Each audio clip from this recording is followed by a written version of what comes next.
Hello all. I thought I'd do it a bit differently. I thought I'd take a quick walk around the playground, see what's going on. Not much at the moment. I've got another assembly for you today.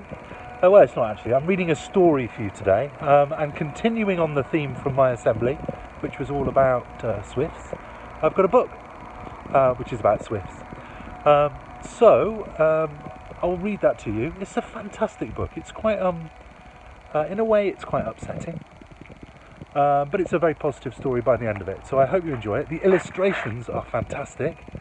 They are absolutely beautiful illustrations. I think they're all done in watercolour, but I'd imagine Miss Thomas would know better than me, being the arts expert she is. But anyway, I thought I'd just give you a little bit of a see the outside. Conservation area is looking lovely. Yes, so over to the story, and I'll see you at the end. Thank you. See you in a bit. Bye. Perfect, by Nicola Davies and illustrations by Cathy Fisher. Beautiful end papers again with swifts. Look at them flying through the sky. They're so lovely. What a great picture.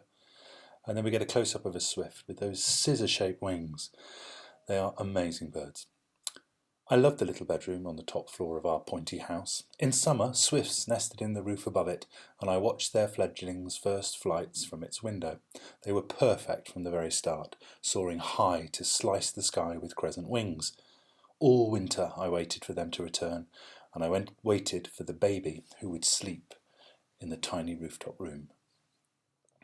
The day she came was the same day that the swifts came back. They raced and chased each other, screaming over rooftops with the joy of being home. I watched them from the window. That's how it will be, I thought, me and my sister, racing and chasing, screaming with laughter and delight. But when my sister came home from the hospital, I could see that she would never race or chase. She didn't even scream. Her dark eyes looked at me and she lay quite still. I didn't want to hold her, so I ran into the garden. I lay there on my back to watch the swifts and let my tears run down into the grass where nobody would see them. All summer long I played outside, alone. When people asked about my sister, I turned my head away. I didn't want to feel the way I felt, but I couldn't love my sister, no matter how hard I tried. Every night I watched the swifts fly up and up into the dusk. They disappeared into the blue. Sometimes I wished that I could vanish with them. Every morning they'd be back, snipping at the air between the rooftop with their scissory wings, their screams as sharp as arrows pointing to the stillness in my sister's room.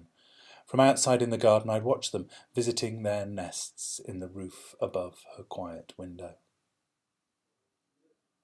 Then one August dawn I saw something on the grass, like a sooty piece of half-burned paper from a garden bonfire. A fledgling swift had crashed onto the lawn. Down on the ground it looked all wrong. Its puny legs too small, its crumpled wings too long. But when I gently stretched them out, they were quite perfect. Its dark eye looked at me as it lay quiet in my hands. Perhaps, I thought, it only needs a little help. I went inside and carried it upstairs, right up to the little bedroom on the top floor of our pointy house. I opened up the window and held the swift out on my hands so it could see the sky and feel the air.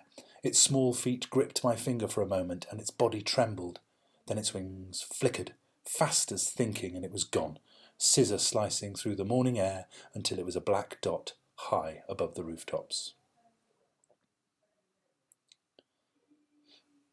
I turned around and stood beside my sister's crib. Her dark eyes opened and her tiny fingers curled tightly onto mine. She smiled at me, a perfect, perfect, perfect smile. Perhaps, I thought, she only needs a little help. I picked her up, so small and warm and soft inside my arms. I took her out into the garden and we watched the swifts together, and I told her how it was going to be, the two of us together, racing, chasing, screaming with delight and laughter.